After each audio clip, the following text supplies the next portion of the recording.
So ipipimis muna natin mga boss bago natin papinturahan, para nang sa ganun pag napinturahan na, wala nang mga kuskus balungos, hindi na madumi pagkatapos.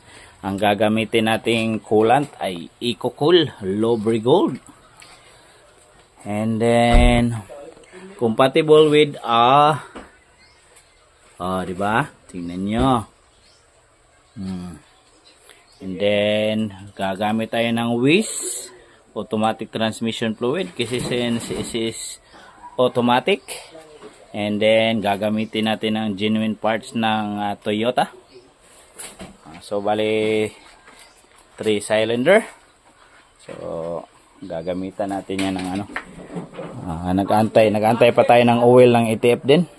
ITF, oil ng ITF, oil ng WIS ha. Tissue. Wait lang. I love. Napay tissue dia. Tissue. At malupitang tissue, gagamitan din daw nitong taong to. O dong oh. Tissue.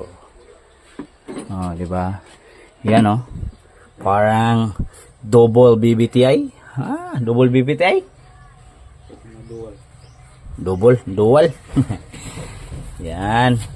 Yan para makita nyo mga boss. Yan ang oil galing sa ano? Sa Japan.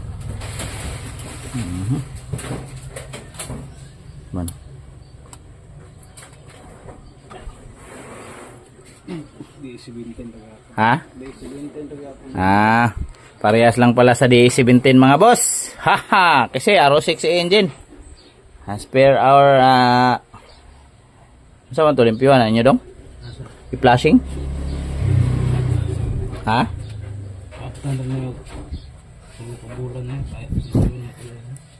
3 months?